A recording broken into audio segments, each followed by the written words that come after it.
dois, um. Oi, gente, boa tarde. Chegou quarta-feira, dia do nosso podcast Fala Aí. Quero muito agradecer a Deus em primeiro lugar, agradecer a você que nos acompanha em todas as plataformas. Muito obrigada. Sábado, inclusive, lá na nossa FM do Povo, muita gente já passando recadinho, perguntando. E quarta-feira? Quarta-feira a gente se encontra aqui, sempre com um amigo muito especial. Hoje, o nosso querido amigo, advogado, especialista em defesa do consumidor, Dr. Américo Cavalcante. Primeiro, muito obrigada. Eu que agradeço. Uma alegria. Agradeço o convite, é sempre bom participar, já tivemos participando de outras oportunidades. E é sempre bom esclarecer para a população, né, assuntos relacionados ao direito do consumidor, que todo dia todo mundo está comprando alguma coisa, está vendendo alguma coisa, então é importante que a população tenha conhecimento sobre os seus direitos. Doutor Américo, antes da gente falar de defesa do consumidor, falar de família um pouco.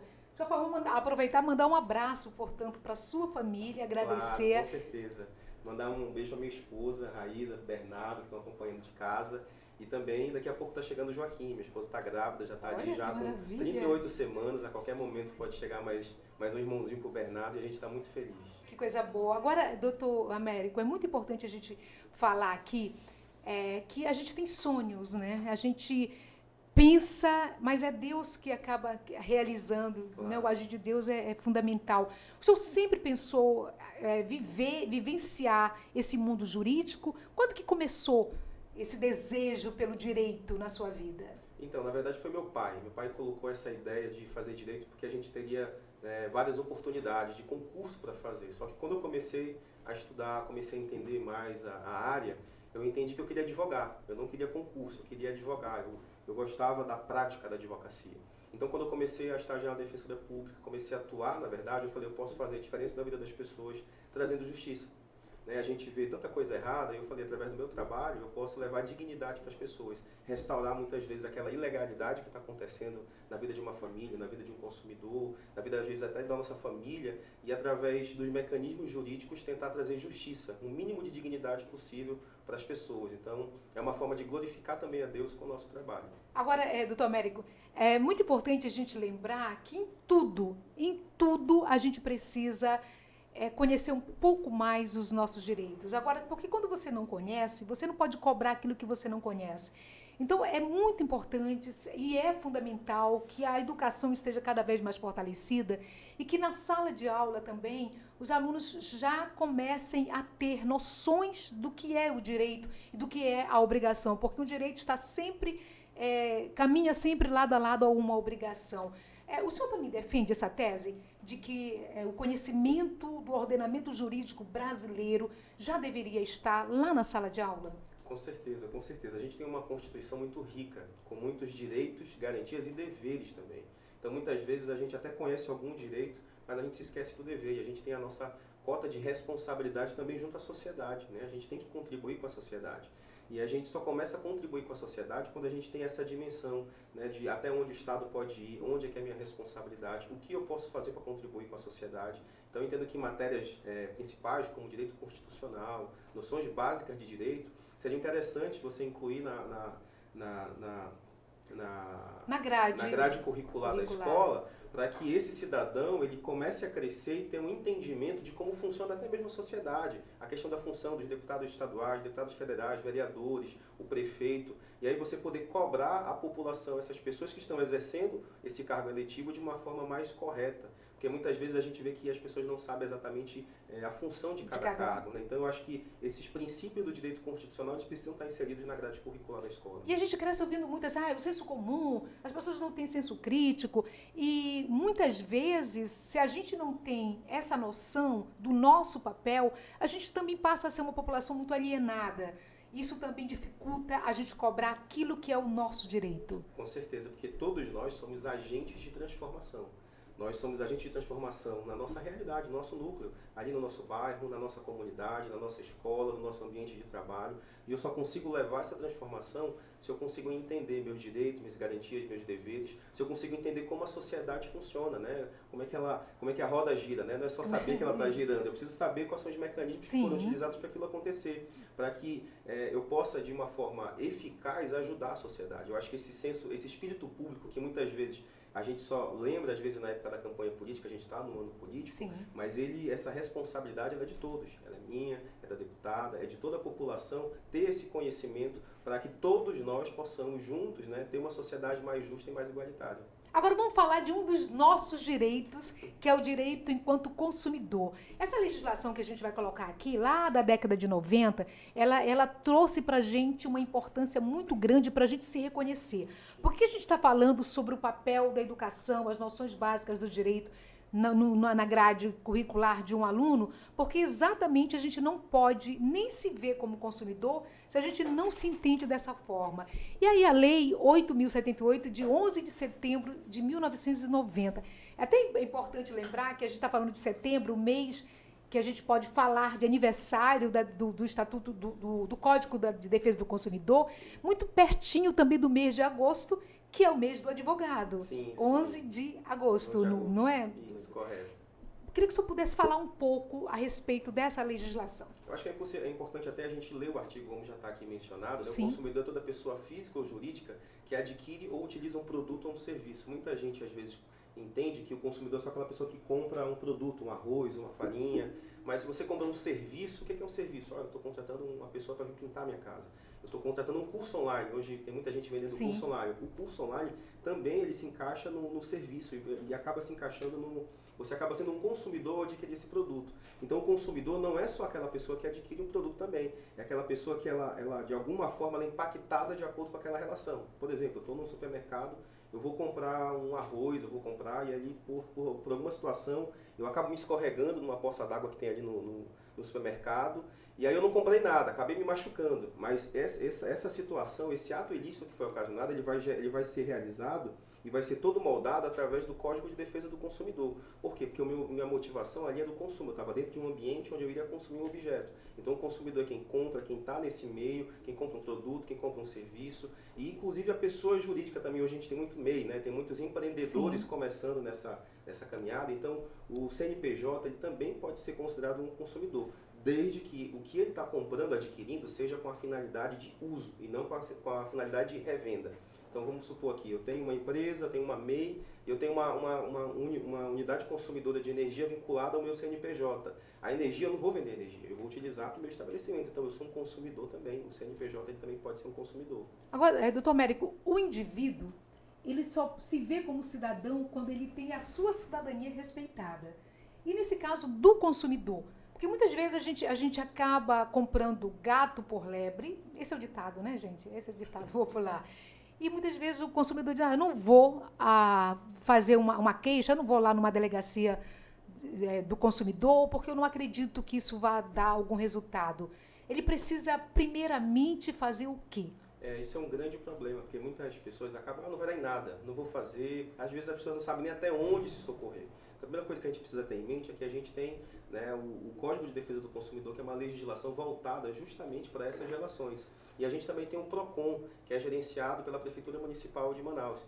E esse PROCON, a responsabilidade dele é mediar essa relação do consumidor com a empresa que teve esse problema. Então ele vai agendar uma reunião de conciliação, ele vai tentar intermediar uma solução. Então toda vez que o consumidor se sentir lesado, a primeira coisa que ele tem que fazer é procurar os órgãos competentes e fazer uma reclamação, inclusive administrativa, junto à própria empresa, para ver se a empresa resolve aquela situação. Às vezes ele recebeu uma informação de um produto um produto ia ser X, aí quando ele recebe o produto é Y, é diferente daquilo que foi prometido, então é claramente uma propaganda enganosa daquilo que ele estava esperando. Então a primeira coisa que ele precisa fazer é registrar uma reclamação na empresa e anotar o número do protocolo. Isso é muito importante. E tem você prazo? registrar. Porque às vezes muitas pessoas acabam não indo fazer uma queixa, não só em relação à situação de um consumidor, estou falando de um modo geral, né? E aí uma delegacia registrar um boletim de ocorrência, porque muitas vezes vai demorar tanto. Só que se a gente não faz também, não cumpre o nosso papel enquanto cidadão, as coisas não acontecem, não mudam, né? O mundo só muda quando a gente o muda. E a gente precisa entender que a partir do momento que a gente faz uma reclamação, às vezes contra um banco que tem uma grande demanda de consumidores, e aí você começa a reclamar uma, começa a reclamar duas, três, Em quatro, algum 100 momento a coisa vai reclamações, ter que o que acontecer. vai acontecer? O banco ele vai começar a mudar a metodologia dele, porque muitas pessoas estão buscando o seu direito. Agora, se o banco faz uma ilegalidade com 100 pessoas e uma pessoa vai atrás, o que o banco vai fazer? Ele vai continuar. Então, é uma forma de você colaborar com a sociedade, reclamar e exigir o seu direito. Agora, relacionado à sua pergunta, o que a gente precisa ter em mente em relação a isso, é que existem algumas situações que exigem prazo. Por exemplo, compras de produtos, né, quando você compra um produto de uma forma não presencial. O que é não presencial? Eu estou comprando um produto que eu não estou palpando, eu não estou vendo ele aqui na minha frente. O que pode ser isso? Compras pela internet, compras pelo Instagram, compras pelo telefone, compras de um curso que eu não estou vendo ali, ele está no site, eu estou vendo. Essa modalidade de compra, quando eu compro esse produto, pela legislação, pelo artigo 49 do Código de Defesa do Consumidor, eu tenho 7 dias para, inclusive, desistir dessa compra. Mesmo que eu não tenha nenhuma justificativa. Eu comprei, mas me arrependi. Não tem justificativa. Você tem 7 dias, a partir do recebimento do produto ou da liberação do serviço, para solicitar esse cancelamento. Agora, você compra um produto, né, fisicamente na loja, e você compra um produto, aparentemente é o produto que você queria. Você chega na sua casa, passou um mês, 2 semanas, né? Se aquele vício for oculto, o que é um vício oculto? É aquele vício que você visualmente não consegue perceber. Sim. Esse prazo ele se estende para um período, por um lapso maior, de 180 dias. Então você tem esse período, que é o tempo que geralmente a gente vai usar o produto, vai gastar, a gente vai saber a finalidade dele. Às vezes a gente compra um produto que a gente acha que está funcionando, aí passa 2 semanas, quando a gente vai usar, tinha um vício oculto, não estava funcionando. Então a gente tem esse prazo um pouco mais extenso para a gente reclamar desse tipo de compra. Ok, vamos às perguntas agora, gente. Lembrando que nós estamos em todas as plataformas. Então você que está aqui no nosso canal do YouTube, muito obrigada. Já deixou aí seu like, já se inscreveu. Já vou até convidar aqui o Dr. Américo para se inscrever aqui no nosso canal também. E vou acompanhá-lo direto, né? Muito obrigada. E também lembrar você que mora em Manaus, você que está no interior do Amazonas, você que está em outros estados também, muito obrigada. Pessoal aí do Instagram, pessoal aí do Facebook, muito obrigada. Incrível como o mundo mudou, não é? Hoje a gente pode estar no mundo através das plataformas da internet, que também já a gente conversa a respeito disso, né? Porque a gente tem muitas pessoas... Ó, já chegou aqui a Edmeia Silva perguntando quais são os cuidados que o consumidor deve ter ao fazer compras pela internet. Eu vou logo confessando ao senhor que eu sempre tive muito receio. Ai, gente, eu não sei porquê, mas eu fico pensando, mas não é melhor ir na loja? O que o senhor tem para acalmar, né, o nosso coração? Então, isso é um tema muito importante, porque a gente vive um mundo muito digitalizado, né? Tudo virtual. As compras online, né, representam um aumento significativo na vida do consumidor. E na medida que a quantidade de compras for aumentando, também a quantidade de crimes e de extorsões, de enganações foram crescendo também. Então existem muitos golpes hoje em dia. Então a gente pode citar alguns requisitos que a gente pode fazer para evitar cair num golpe em uma compra online. A primeira coisa, principalmente, é procurar os sites mais confiáveis. A gente sabe quais são os sites mais confiáveis que a gente pode comprar, de marcas mais conhecidas. Às vezes você olha uma promoção num site que você nunca ouviu falar, você não vai lá colocar seu cartão de crédito, já comprar de imediato. Você vai consultar, fazer a pesquisa no Google, site fulano de tal é confiável, você vai ver as reclamações. Tem um site que é o reclameaqui.com, que tem uma lista e um histórico de todas as compras realizadas em determinado site, com reclamações, né, ou então com elogios daquele site, então você pode fazer essa confirmação. Você pode desconfiar quando o produto está com uma diferença de preço exorbitante. Cuidado, muito provavelmente pode ser um golpe. Aquele golpe está te atraindo ali pela ambição de comprar aquele tão sonhado telefone, você só vai produto, pelo preço, né? Pelo preço mais barato. Então, se for um site tão conhecido, repense. Uma outra coisa que a gente pode dizer que muitas vezes a gente não sabe e não usa é o cartão de crédito digital. O que é o cartão de crédito digital? Todo mundo hoje tem aqueles cartões que você acessa o aplicativo e você tem um cartão. E você pode gerar um cartão digital. E muita gente, para que eu vou gerar o digital se eu tenho um físico? Mas o digital é para justamente evitar que o seu cartão seja clonado e seja utilizado para fazer compras que você não te interesse, né? Que outras pessoas estão fazendo por você. E como é que funciona o cartão de crédito digital? Você vai pegar, vai gerenciar no aplicativo, vai abrir esse cartão e você vai colocar os dados.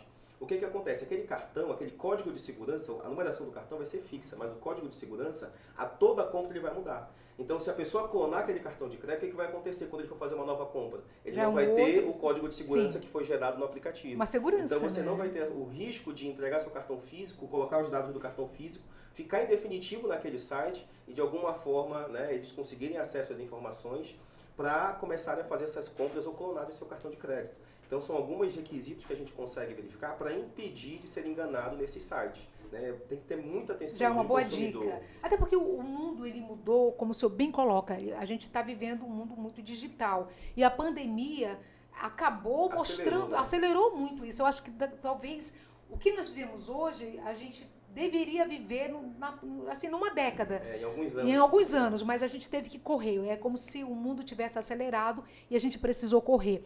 É lógico que o avanço tecnológico ele é muito importante na medicina, na educação. Hoje a educação ela precisa se adequar a esse novo formato, porque senão você não atrai um jovem para dentro de uma sala de aula. O jovem que já nasce, uma criança nasce já mexendo, daqui a pouco seu filho já nasce mexendo na internet. É impressionante como a criança é intuitivo, né? É uma geração muito dentro desse ambiente digital. Agora, em relação a compras online, o senhor acha que os avanços também na legislação, porque muitas vezes a penalidade para um crime cibernético demora muito. Então, isso não atrapalha essa relação de consumo também na internet? Eu acredito que o avanço em relação a combater esse tipo de crime, ele não acompanhou o avanço que teve em relação a gente trazer a tecnologia para a nossa realidade. Por exemplo, que a gente vê muito hoje, golpe de Pix, né, daquelas situações, golpes de boleto bancários, golpes de Pix online. Qual é o mais comum? O mais comum é a pessoa entrar, se identificar como um parente, às vezes usa sua foto, usa a roupa que você está vestindo, às vezes consegue até clonar sua voz, tem aplicativos que colocam e que as pessoas começam a utilizar e parece muito a sua voz. Só que não é seu número. Inteligência artificial. A inteligência artificial, só que não é o seu número, é um outro número, só que a pessoa ali poxa, perdi meu telefone, estou sem telefone, tem como transferir R$1.000 para mim, R$500, R$2.000, a pessoa vai lá e transfere. E acaba sendo alvo de um golpe, né? A gente sofre muito hoje lá no escritório, as pessoas se passam pelo secretário do escritório, até por mim, colocam a minha foto, eles têm acesso ao site do tribunal, infelizmente ele é público, então os processos são públicos, eles têm acesso aos processos que a gente tem em andamento, então eles pegam lá a lista dos processos e começam a mandar para todo mundo. Né? Olha, aqui é o Américo Cavalcante, coloca a nossa foto, para você receber o X valor você tem que pagar tanto, então a gente fica fazendo esse trabalho de conscientização para combater isso direto, mas a nossa legislação não pune, e é uma legislação muito atrasada, ela não acompanhou essa evolução. Então a gente fica tendo que usar mecanismos de uma legislação muito antiga para tentar combater algo que é atual, algo que é inédito, algo que a gente está vivenciando, é o futuro aprendendo a lidar agora. Então eu acho que o setor legislativo ele precisava ter um pouco de mais de cuidado e de um olhar mais especial em relação a essas situações, porque a falta de impunidade, e às vezes até quando você descobre que fez um Pix errado, ou então que fez algo errado, você faz um BO e às vezes esse boletim de ocorrência ele não gera um processo, ele não vai atrás dessa pessoa que recebeu esse dinheiro de uma forma irregular, não prende as pessoas e acaba que gera um senso de impunidade. Às vezes a pessoa cai num golpe, às vezes ela nem registra o boletim de ocorrência. Então por quê? Porque acha que o sistema não vai resolver, acha que não funcionam as coisas, isso atrapalha muito. Sim. Vamos mais uma pergunta aqui, gente? Vamos ver quem está conosco nesse momento. A Solange, do Conjunto Cidadão. Bom, ela diz, doutor, comprei uma refeição que no dinheiro custou R$50, mas no cartão cobraram 55. O estabelecimento pode cobrar o valor diferente no cartão? Então, isso é um questionamento que muitas pessoas fazem. Desde 2017 isso é possível, desde que não seja um valor tão exorbitante. De R$55, eu acho que já é um valor exorbitante. Por quê? Porque o presidente Temer, na época que ele ficou presidente por um período da República, ele promulgou uma lei relacionada a isso, mostrando essa possibilidade da compra no cartão e da compra em espécies ter um percentual diferente. Agora, o que a legislação entende, o que o judiciário entende como uma cobrança sadia? Um valor ali de 2%, 1% sobre o valor do produto, que não ultrapasse para ter um enriquecimento ilícito em cima de uma situação. É apenas para cobrar a taxa daquela marca do cartão de crédito, porque o consumidor, né, o empresário, a empresa, ela paga por uma taxa. Então, o Temer editou essa lei está em vigor, o presidente Temer na época, e hoje é permitido realizar essa cobrança de preços diferentes para venda a prazo ou venda à vista. Só tem que verificar se esse valor não vai... não vai causar um enriquecimento ilícito para essa empresa, se for um valor exorbitante. É isso que tem que avaliar. E aí cada caso é analisado de uma forma individual. E aí cada magistrado tem um posicionamento diferente. Mas, via de regra, hoje pode. Pode, né? Doutor, vamos falar sobre planos de saúde, né? Porque eu imagino que se a gente for falar de um ranking do que mais o consumidor deve reclamar, o plano de saúde, TV por assinatura, telefone, a telefonia, né, celular, isso. A questão da internet também. Eu queria que o senhor pudesse, vamos falar um pouco sobre esse ranking. Primeiro vamos falar de plano de saúde. É possível, porque muitos planos, muitas pessoas acabam denunciando o reajuste que acontece sem que essa pessoa saiba que aquele reajuste vai acontecer. Né? Então, o que pode ser feito nesse caso, a primeira coisa que a gente tem que ter em mente é que os planos de saúde, eles podem fazer o reajuste. Esse reajuste ele acontece de forma anual. É na data de aniversário daquele plano de saúde. Então, por exemplo, eu contratei um plano de saúde em abril de 2023. Em julho, agosto, setembro, dezembro, o plano não pode reajustar esse valor. Ele só vai poder reajustar esse valor quando fizer um ano. Então, só em abril, em março do ano subsequente. Sim, então, do seu, né? Do seu contrato. Do seu contrato, não é de uma data que o plano estabeleceu. É quando fizer aniversário, um ano de contrato do seu plano de saúde. E esse reajuste, ele não é um reajuste automático que o plano escolhe como ele deve estabelecer. Isso é estabelecido pela agência reguladora, qual é o percentual máximo de reajuste estabelecido. Então o consumidor tem que estar atento a essa informação, porque eu já vi casos onde foi estabelecido que o percentual poderia variar entre 5% a 10% e houve reajuste de 30% a 40%. E aí irregular. E aí você pode fazer a denúncia nos meios nos órgãos reguladores responsáveis. Se não resolver, você precisa procurar também o PROCON ou o advogado da sua confiança ou a Defensoria Pública para ajuizar uma ação, cobrar a diferença dos valores maior que você pagou e você vai receber em dobro porque você pagou de forma irregular, é a repetição do indébito. Sim. E tentar solicitar a regularização da cobrança do plano de saúde. E a questão da TV por assinatura? Muitas vezes você paga um plano, mas não recebe pelo que pagou. Isso há uma reclamação também, não é? Muito, porque geralmente essas empresas que vendem hoje os contratos de televisão são as mesmas que vendem a internet, são as mesmas que vendem a telefonia fixa. Geralmente são uma empresa só que tem essa ramificação dos vários setores. O que acontece que é muito comum é a venda casada. Olha, eu vou vender esse produto, mas eu só vendo se você levar isso daqui. Isso não pode. Isso é vedado pela legislação, é proibido pela legislação. Então, o que você pode fazer? Você pode olhar lá na sua fatura, de TV por assinatura, de internet, e aí você vai verificar, poxa, quando eu fui eu quis contratar a internet. Aí quando você vê lá, tem lá telefone fixo, tem lá outras assinaturas que você não contratou. Esses pagamentos que você está fazendo, que você não pediu, mas que a empresa acabou colocando para você, você pode solicitar a devolução desses valores e o cancelamento desses produtos. É uma coisa muito comum acontece. Às vezes a gente fala o seguinte, olha, para você aderir isso aqui só pode se tiver isso aqui, mas não está cobrando nada. Mas quando você vê a fatura tem a discriminação do valor de cada serviço que está sendo cobrado.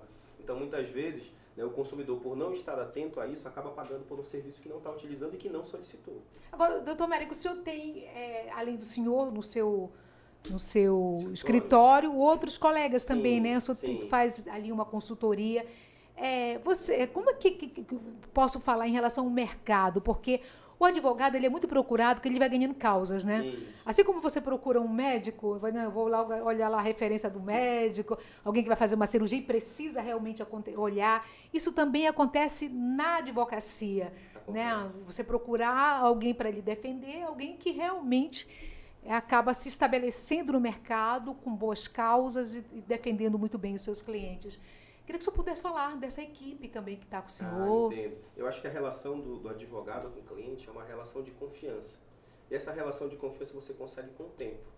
E muitas vezes o cliente que chega até o escritório é aquele cliente que já foi indicado por um outro cliente que você já atendeu, gostou do seu trabalho, gostou do seu serviço. Propaganda, boa propaganda. Boca a boca, né? Boca a boca, fala, né? É verdade. Até porque a legislação da OAB, o Código de Ética da OAB, veda que a gente faça essa propaganda do advogado como se fosse um negócio. Sim. Então a gente não pode. A única coisa que a gente pode fazer nas nossas redes sociais é um conteúdo informativo.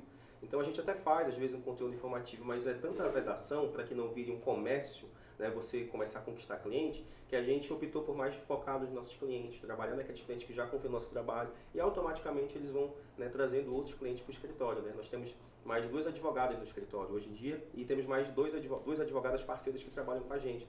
A doutora Andresa, que ela trabalha na área previdenciária, direito previdenciário, direito trabalhista, direito tributário, são áreas que elas se comunicam. A doutora Andresa é responsável, especialista e pós-graduada nisso. A gente tem a doutora Cristiane Botelho, que atua na área de adoção. É uma área que a gente não tem tantos advogados especialistas e ela é uma especialista em adoção. Ela trabalha nessa área, ela participa de projetos, ela participa no Tribunal de Justiça, tem várias parcerias. Então é uma advogada extremamente qualificada nessa área e atua também na área de família. Então a gente tem mais advogados parceiros que atuam nas outras áreas que a gente não atende, a gente também tem esses advogados que possam trabalhar com a gente. Então aproveitar e mandar um abraço, para todo mundo aí, esperando todo mundo aqui para a gente conversar Com também. certeza. Vamos para mais uma pergunta, doutor Américo? Vamos ver quem está conosco nesse momento. E são muitas dúvidas que as pessoas têm em relação ao consumo, né? Muito importante. O Felipe, do Parque 10, ele fala que um mês depois de comprar um celular, chegou uma cobrança de um plano que não foi contratado por ele. O que ele deve fazer? Isso é muito comum também. Muito comum, né? porque o que acontece hoje? Né? Quando você chega para comprar um telefone, tá lá, telefone R$500. Aí quando você olha embaixo, tá lá, 450. R$50 mais barato. Mas aí, o que acontece? Ele está condicionando esse preço mais barato ao acompanhamento de um plano. Ele coloca uma fidelização. Isso é uma venda casada. Uma espécie de venda Uma casada. espécie de venda casada. E o que acontece? O consumidor às vezes não recebe essa informação, ele não sabe daquilo que está comprando, só descobre depois quando está um mês, já tem a fidelidade, quando ele vai cancelar, estão cobrando uma multa dele para cancelar aquele produto. Então a primeira coisa que ele tem que fazer é entrar em contato com a empresa que ele comprou esse celular, que geralmente todas as empresas hoje fazem esses planos. Então você entra em contato com a sua empresa, você vai relatar que você não queria o plano que apareceu no seu extrato, na sua fatura, na sua cobrança, vai anotar o número do protocolo e eles vão lhe dar um retorno. Se eles derem um retorno, olha, a gente não vai cancelar porque você contratou, aí você pode procurar o PROCON, a Defensoria Pública ou um advogado particular, e aí ele vai lhe dar a instrução necessária, solicitar a documentação necessária para ajuizar uma ação, para solicitar o cancelamento dessa cobrança indevida, a cobrança desses valores que você pagou de forma indevida e mais uma indenização pelo dano moral, pelo transtorno ocasionado, pelo tempo que você perdeu para tentar resolver uma coisa, né, porque você não recebeu essa informação. O Código de Defesa do Consumidor, no artigo 6º, ele fala que o consumidor deve ser informado de todas as situações que permeiam aquela negociação jurídica. Então, se o consumidor deixou de ser informado que teria um plano de saúde, ele não pode permanecer, ele não pode ser prejudicado pela ausência de informação. Então, ele pode fazer essas etapas. Primeiro, reclamar administrativamente, anotar o número do protocolo. Não resolveu, pode procurar o PROCON. E se não resolver, pode procurar um advogado ou defensora pública para ajuizar uma ação. Agora, doutor Américo, o Código de Defesa do Consumidor, essa legislação tão importante, ela surge na década de 90. Então, se a gente for olhar, as décadas já se passaram, várias décadas já se passaram. Na opinião do senhor, o senhor que milita nessa causa do consumo, o que poderia ainda ser incluído nessa legislação para facilitar mais a vida do consumidor? Eu acho que a questão da eficácia da legislação, né? A gente tem dispositivos que dependem muito da boa vontade e interpretação de um magistrado. E a gente fica muito refém da subjetividade. Por exemplo, tem situações que são claros, golpes. Por exemplo, a gente tem um golpe do Pix, a pessoa caiu, claramente é um golpe do Pix. A gente não tem nenhuma medida que possa solicitar o bloqueio dessa conta de imediato. Né? A medida que a gente tem é uma medida generalista do Código de Processo, do Código de Processo Civil, que é uma tutela provisória. Mas dificilmente o juiz vai conceder isso. Então eu acho que a gente não conseguiu acompanhar esses avanços que a nossa legislação não acompanhou, os avanços tecnológicos que a gente está enfrentando. Então a gente fica utilizando mecanismos de outras legislações para tentar incluir no Código de Defesa do Consumidor para beneficiar esse consumidor. Mas muitas vezes a gente não consegue. Por quê? Porque a gente depende de uma boa vontade e da interpretação do judiciário em relação a esses aspectos.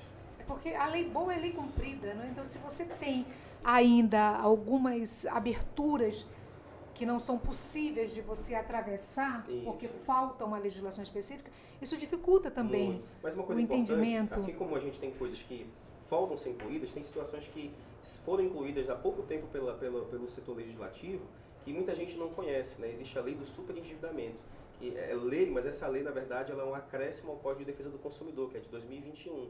Então, o Código de Defesa do Consumidor abarcou alguns artigos dessa lei de superendividamento, que o que acontece hoje? Né? O servidor público, o aposentado, tem diversos empréstimos no seu contra-cheque, tem diversos cartões de crédito. Às vezes você recebe o seu salário, recebe sua pensão, e você vai ter que escolher o que pagar, você já não consegue. E hoje o Código de Defesa do Consumidor já prestigia isso, essa lei do superendividamento já existe.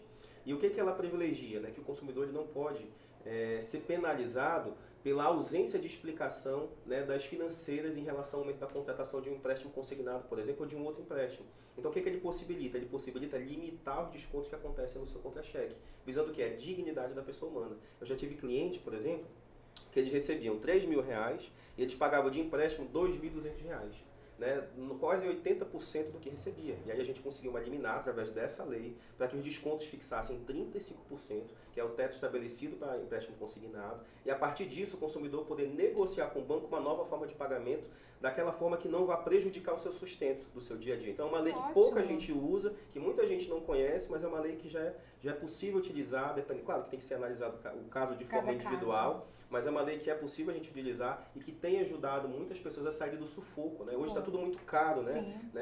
Antigamente, com R$100 a gente conseguia comprar muita coisa. Hoje, R$100 não é mais nada, infelizmente. Né? Então, a gente sabe que a população que recebe um salário mínimo, 2 salários mínimos, e ali tem aquela dificuldade de gerenciar, tem muito empréstimo, muito cartão de crédito. Hoje, essa lei ele vai se endividando, vai se né? endividando, e não é porque às vezes quer, é pela necessidade. necessidade. As coisas vão aumentando de preço, né? O salário não vai sendo reajustado. Sim. E essa lei possibilita isso, porque ela obriga os bancos a negociarem uma taxa mais barata com o consumidor. E se o banco não propuser uma proposta de acordo, o juiz estabelece a forma de pagamento e aquela forma de pagamento vai ser compulsória, ou seja, o banco vai ser obrigado a receber só aquele valor que a justiça estabeleceu. Então é um mecanismo que muita gente não sabe, mas que ajuda muito hoje em dia na prática quem está super endividado. Aí, gente, uma boa dica, né? Uma boa informação aí, porque informação é tudo, né? E eu vejo que muitas pessoas acabam se deixando levar por algumas situações pela própria necessidade, aí vê algo que acha que ali vai melhorar a sua situação, até melhora naquele momento. Só que é provisoriamente. Vamos ver aqui quem está conversando conosco também, vamos ver aqui no nosso Fala Aí. Maria Albuquerque, do bairro do Coroado, ela fala sobre a empresa de energia, se pode cobrar, doutor, pela vistoria que faz no contador. Quando visita a casa fazer uma vistoria, isso é importante, tem né? que ter Porque o que acontece? Às vezes tem. Então o que acontece? A primeira coisa que tem que ser o seguinte, se a empresa está fazendo, a primeira coisa, se a empresa vai fazer uma vistoria no seu contador, ela tem que lhe comunicar, porque ela não pode fazer uma vistoria sem você ser comunicado, sem você estar presente no momento. Então ela precisa enviar uma notificação pelo menos com 15 dias, né, de antecedência daquela vistoria para você estar presente. Se a vistoria está acontecendo por conta própria da empresa, a empresa não pode cobrar de você esse valor. Agora, se você está questionando, poxa, acho que a minha conta está dando um pouco diferente, dava R$20, está dando R$40, aumentou o dobro, então eu quero solicitar uma vistoria. Nesse caso, quando você solicita, quando o consumidor solicita, a empresa pode cobrar essa taxa de vistoria sem problema nenhum. Falar em cobranças indevidas, o que mais a gente recebe são reclamações, doutor Américo, eu imagino o senhor, não é? Porque as pessoas dizem, olha, Conceição, como é que é possível? Pagava 300, hoje pago 600. Ou pagava 250, hoje paga 500. Quer dizer, como é que é possível isso? E uma pergunta também que eu já quero emendar aqui com o senhor, muitas vezes a pessoa diz, mas já me falaram o seguinte, eu tenho que primeiro pagar para depois reclamar. Não é? Se eu não tenho para pagar 250, eu vou ter que pagar 500 e depois eu reclamo. Depois eu questiono. Para ver se, e aí não sabe nem se esse ressarcimento vai acontecer. Verdade. Primeira coisa, né, em relação às faturas de consumo, de energia, de água, que às vezes o valor aumenta de forma assustadora, né? Eu pagava 200... Esse tipo de serviço ainda está lá no topo das reclamações? Tá. A gente está ali em segundo lugar. Acho que as telefonias conseguiram alcançar a telefonia e internet e em segundo vem essas contas de consumo. Fala a internet, então coloca mais uma reclamação que eu já vou falar aqui da internet. já, gente. Então, o que acontece? A primeira coisa que você tem que entender é analisar a sua fatura. Quando você recebe a sua fatura, você recebe a leitura do mês anterior e a leitura do mês final. E muitas vezes você tem que fazer esse cálculo, né? Você sabe, a própria fatura, ela apresenta qual é o valor do quilowatt utilizado no mês. Então, você pode fazer essa conta para saber se está batendo. Está batendo, aí o que você vai verificar? Se não tem nenhuma tarifa extra. Às vezes, devendo a seca, né, que o nosso estado vai provavelmente acontecer, já está acontecendo. Já está acontecendo. Existe a tarifa extra, né? São tarifas vermelhas, amarelas, e tem um valor adicional. Você tem que verificar se isso não está acontecendo. Se não estiver acontecendo, se o seu consumo está normal, se você não alterou nada do seu consumo e a conta dobrou de valor, provavelmente ou alguém está roubando o seu consumo de energia, às vezes um vizinho ali está fazendo uma ligação clandestina, ou o que pode estar acontecendo é que o seu contador pode estar fazendo a medição de forma incorreta. E aí você precisa fazer a vistoria do medidor, solicitar a vistoria do medidor para que seja analisado. E muitas vezes, na maioria das vezes, o que acontece? O consumidor ele tem uma conta de R$500, exemplificando, e do nada chega uma conta de 3 mil. Um valor assim assustador.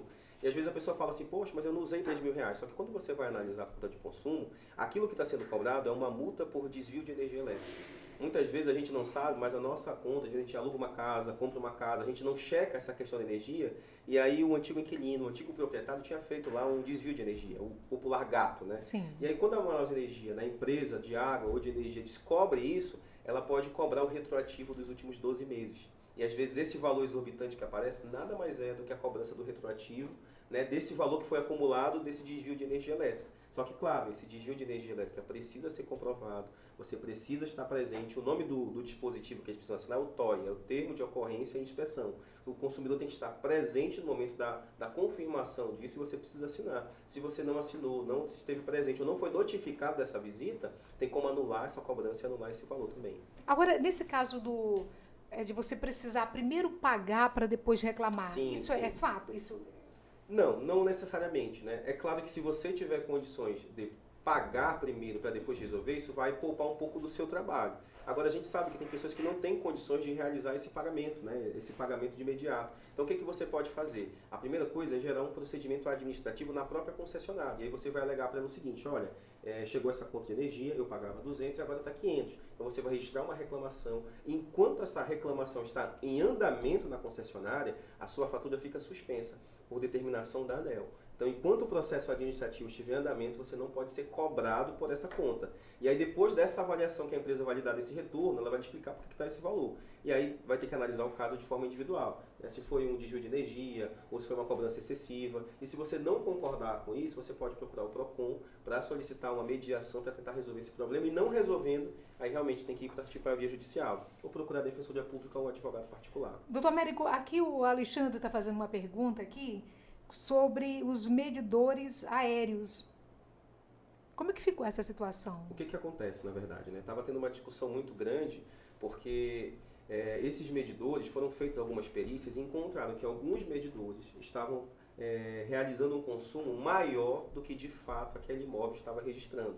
E aí foi solicitado, inclusive pela Assembleia, pela Câmara Municipal, que fosse feita uma perícia novamente na quantidade de medidores. Foi constatado que um número pequeno realmente teve esse problema, essa situação dos medidores. Só que entraram com uma ação, com uma ADIM, alegando que o modelo do medidor ele não se encaixava no plano diretor da cidade, porque ele ia prejudicar de forma as características da cidade. E aí essa briga judicial ainda está em andamento, porque ainda não foi resolvido, que tem uma medida liminar possibilitando, mas a empresa, foi por bem, encerrou suas atividades em alguns bairros porque a população começou a se voltar contra essas instalações. Então ainda não existe ainda o veredito final sobre a instalação desses medidores, sobre como eles vão ser utilizados, porque existe essa pendência legislativa ainda. Ok. Olha, a gente tem várias perguntas aqui. Vamos ver se tem alguém aqui, mais uma pergunta. Mas mandar aqui um abraço muito carinhoso também para o José Bento, lá do bairro do Coroado, mandando aqui um alô para o doutor Américo. Muito obrigada, viu? Obrigado. Todo mundo que está mandando aqui, entrando aqui nas nossas redes sociais, muito obrigada. Muito bom essa conversa aqui com o doutor Américo. A Beth do Centro está perguntando, eu e minha amiga de trabalho almoçamos diariamente em um restaurante. Posso dividir o prato com ela? Com essa minha amiga? Com essa minha amiga? Pode. Pode mesmo? Beth, pode dividir sem problema nenhum, Beth. Né? Quando você quer dizer que compra... eu posso convidar a Glei ou a Marluce e lá a gente divide? Divide, pode. Não tem problema nenhum. Não tem problema nenhum, né? Você vai comprar, a partir do momento que você compra, né? Aquilo ali é um produto também, só que é um produto alimentício. Ele perece de forma errada. Porque que você paga por aquele produto, ele é seu. A forma como você vai consumir aquele produto já não é mais responsabilidade da empresa. Eles não podem vedar isso, né? De você um prato dividir para 3, 4 pessoas sem problema nenhum. Agora, doutor Américo, dentro dessa relação de consumo, quando a gente colocou a legislação da década de 90, que criou o Código de Defesa do Consumidor, a gente percebe ali que muitas vezes a gente se imagina enquanto consumidor somente quando você vai a um supermercado fazer um tipo de compra e ali acaba. Mas não, né? Essa relação de consumo ela é muito mais ampla, não é? Se a gente for do ponto de vista legal, do direito. E o senhor também nos colocou há pouco que a legislação, ainda que tenha vários avanços, porque é uma legislação da década de 90, mas é uma legislação que ela mudou, ela acabou sendo divisor de águas, a gente sabe perfeitamente em relação a isso. Quando o senhor advoga nessa causa, o senhor percebe que todos os operadores de direito estão na mesma direção? Eles comungam sempre dessa legislação do ponto de vista de entender a participação efetiva do consumidor quando ele vai ao PROCON, quando ele vai ou quando ele faz uma denúncia, até mesmo pela internet. O senhor acha que todo mundo já tem esse entendimento? Eu acredito que a gente está caminhando para esse entendimento, porque a população precisa saber dos seus direitos. Porque muitas vezes o que acontece? As situações rotineiras acontecem, a população não procura o advogado. Esse advogado, por não receber essa demanda, ele acaba não se qualificando, não sabendo daquele assunto e acaba deixando passar uma oportunidade de ensinamento mútuo, né, do advogado saber a realidade da população, daquilo que está acontecendo com o consumidor, para aquilo virar uma tese jurídica nova e ali abrir um precedente, né, que vai colaborar com a sociedade. Por exemplo, recentemente, né, na segunda-feira, saiu um precedente muito importante, né, para o estado do Amazonas. Né, foi o julgamento do IRDR, que é o incidente de demanda repetitiva, sobre aquelas taxas de manutenção bancária, que todos os bancos cobram. Né? Todo mês ali chega uma taxa cobrando na sua conta 30, 40 reais, que 60 reais, todo mês cobrando. Então, o que acontece? Como tiveram muitas ações nesse sentido, o Tribunal de Justiça aqui do estado do Amazonas, ele falou, para lá, vamos julgar então um caso aqui no Tribunal de Justiça com todos os desembargadores, e essa decisão ela vai valer para todos os processos. Então, o final desse julgamento, que já tinha bastante tempo, né, com votos, pedido de vista e suspendia a sessão, ele enfim ele encerrou na segunda-feira agora, recente, então uma decisão importante. E foi materializado que o banco não pode cobrar essa taxa, a não ser se ele tiver um contrato específico, né, assinado pelo consumidor autorizando esse desconto da manutenção, porque a legislação do Banco Central, ela possibilita, ela diz que todos os bancos devem oferecer para o consumidor uma conta bancária gratuita, sem cobrança de nada. Então, o banco pode cobrar esse valor? Pode, mas ele deve ter um contrato específico à parte, assinado pelo consumidor. E quem o banco cobrou e não tem esse contrato específico, o Tribunal de Justiça do Estado do Amazonas entendeu que essas pessoas têm o direito de um dano moral in re ipsa. O que é um dano moral in re ipsa? É um dano moral presumido, que eu ajuizei uma ação, automaticamente eu vou ganhar uma indenização. Não vai ser discutido se eu vou ganhar a indenização. O que o juiz vai decidir no processo é só qual vai ser o valor dessa indenização, que ele vai analisar caso a caso. Mas a indenização, ela vai existir. Então foi uma decisão muito importante para o consumidor e para a nossa região mesmo aqui, desse posicionamento do Tribunal de Justiça. Esse remédio jurídico perfeito. Perfeito. Quer uma aguinha? Eu aceito. Aceito uma aguinha. E até um novo café? O café tá ótimo. O café tá ótimo. Então, enquanto o senhor toma essa aguinha, deixa eu aqui mandar um abraço também carinhoso para Solange, que está também acompanhando a gente. E a pergunta sobre estacionamento de shopping, que ela não concorda com... Ela acha um abuso ter que pagar estacionamento em shopping. Em relação ao estacionamento no shopping, não existe nenhuma vedação da lei em relação ao shopping cobrar o estacionamento. Mas tem algumas informações importantes que muita gente não sabe. O que acontece quando a gente chega no shopping? A gente recebe aquele cartãozinho e aí a gente fica responsável por aquele cartão. Se a gente perde aquele cartão, aí o que eles vão cobrar da gente? Eles cobram 30, 40, 50 reais pelo cartão que a gente perdeu. O que a empresa está fazendo? Ela está jogando a responsabilidade dela de cronometrar quanto tempo meu carro ficou lá para o consumidor. Isso a legislação veda. Inclusive, a gente teve uma ação direta de inconstitucionalidade aqui do Tribunal de Justiça, que ele entendeu pela ilegalidade dessa cobrança. Então, a empresa não pode cobrar. Se, porventura, você perdeu a sua comanda ali do estacionamento, a empresa não pode lhe cobrar um valor que ela acha que é correto. Né? Ela vai lhe cobrar o valor que você apontar que é o correto, porque foi o tempo que você ficou. Porque a responsabilidade de cronometrar esse tempo que você ficou não é seu, é da empresa. Então, ela que deveria ter essas informações. Tá? Olha, o Marcos aí do centro, ele também está mandando um abraço e está falando que não concorda com a cobrança de taxa de desperdício em rodízios. Gente, eu nem sabia disso, mas diz que tem uma taxa aí quando você deixa lá não come tudo em rodízio, né? Você ainda paga. Gente, isso é um absurdo. Isso aí sabe que eu não sabia disso? O que acontece? Porque isso é muito subjetivo. Via de regra, se é um rodízio, eu não posso ser penalizado pela forma como a empresa está distribuindo. Só que a gente vem entendendo que a legislação entende que muitas vezes, se a gente deixar isso aberto, o que acontece? A pessoa pede, aí chega um monte de comida e não come. Então, um intuito de vedar isso. E essa taxa não pode ser uma taxa abusiva, ela tem que ser uma taxa mínima. Só tem que colocar no prato que vai comer. Apenas para que não haja um desperdício de alimentos. É questão de educação também, não é, gente? Olha, mandar aqui um abraço carinhoso para Rosa Marinho, que está nos acompanhando. Muito obrigada aí pelo carinho, pela participação. É bom conversar, né? Tomando um cafezinho, é tudo de bom mesmo. Vamos colocar mais uma pergunta? Tem uma pergunta aí, gente? Vamos colocar mais uma pergunta. Enquanto isso, eu quero muito, mais uma vez, já agradecer, doutor Américo. Lembrando que nessa quarta-feira a gente está tendo o prazer de receber tantas informações importantes. O direito é tão bom, né, gente? A gente absorver conhecimento. Conhecimento é tudo. Meu pai sempre dizia isso.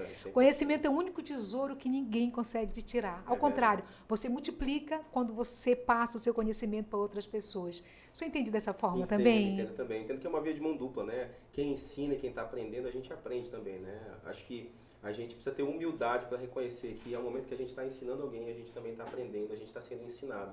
Então essa troca, ela existe a todo momento, né? Perde quem acha que já sabe de tudo e não tem nada a acrescentar, nada a aprender. Acho que isso é muito importante e agradeço também novamente o convite. É sempre bom a gente estar divulgando, né, as informações, o Código de Defesa do Consumidor, a legislação para o consumidor, né? Você tem um alcance muito grande, então isso é muito importante. Opa, vamos aqui ver quem está conosco agora, nesse momento. Aqui o Sidney Oliveira, da Compensa, um abraço ao bairro da Compensa. Sidney, obrigada. A minha conta de luz subiu exageradamente, passou de 350 para 650, o que posso fazer? O senhor já respondeu isso, mas a gente pode dar mais um toque aí para o Sidney. Isso, é aquela situação. Sidney, né? Sidney. Quando a sua conta chegar nessa situação, a primeira coisa que você tem que fazer é analisar a sua conta. Fazer aquela checagem dos dados, verificar se não houve a cobrança de nenhuma multa, de nenhuma penalidade. Aí você viu que a sua conta ali é só o consumo e o seu consumo não mudou, você vai solicitar uma reclamação administrativa na própria concessionária de energia. Enquanto o seu procedimento estiver em andamento, eles não podem negativar o seu nome ou cortar a sua energia. Só que, em algum momento, essa solicitação vai se finalizar, eles vão lhe dar um retorno. E quando ele der um retorno, né, você vai ter que verificar se vai solicitar uma avaliação do seu medidor, que ele pode estar errado, pode estar contando ali a energia de uma forma equivocada. Se você entender que ainda está errado, você pode procurar um advogado ou o PROCON para tentar verificar a situação e ajuizar essa causa, porque essa ação, na verdade, porque você está sendo talvez cobrado por um valor que você não deve. Né? Agora, doutor Américo, a partir de que momento a empresa pode fazer o corte dessa energia? Assim, às vezes a pessoa está com uma parcela em atraso e eles já vão lá e importante, cortam. existe um marco temporal, né? A empresa, ela pode fazer o corte de energia a partir do vencimento. 30 dias depois do vencimento, ela já pode fazer o corte da energia. Só que existe uma regrinha. A empresa precisa te notificar 15 dias antes do corte.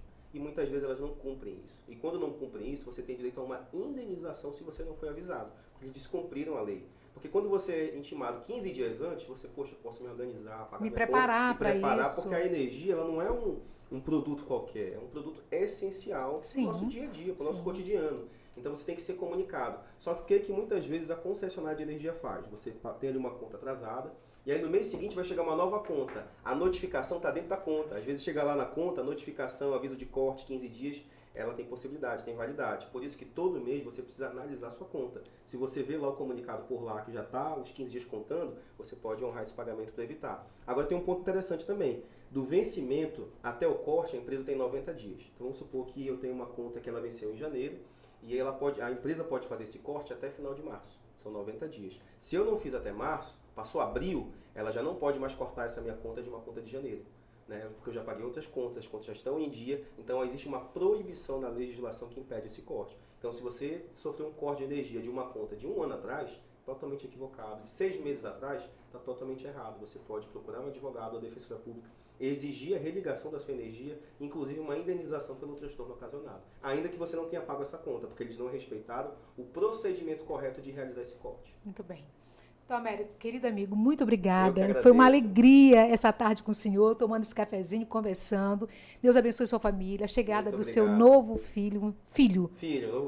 E um abraço também para o seu filho, que já tem lá, não é? Então, muito obrigada. E eu quero aqui já agradecer. Nossa, passou rápido, não é, gente? Então, quarta-feira, se Deus quiser, a gente volta para mais uma conversa com um bom café. Lembrando que sábado, a partir das 5 horas da tarde, a gente vai se encontrar lá na FM do Povo e em todas as plataformas. Quero lhe convidar para ir lá. Tudo bem. Tá? Vamos lá? Compromisso para qualquer dia desse a gente participar. Já leva até uma música que o senhor gosta, que a gente já vai tocar lá. Beijo para todo mundo. Tchau, gente. Boa tarde para você. Até sábado, hein? Até logo.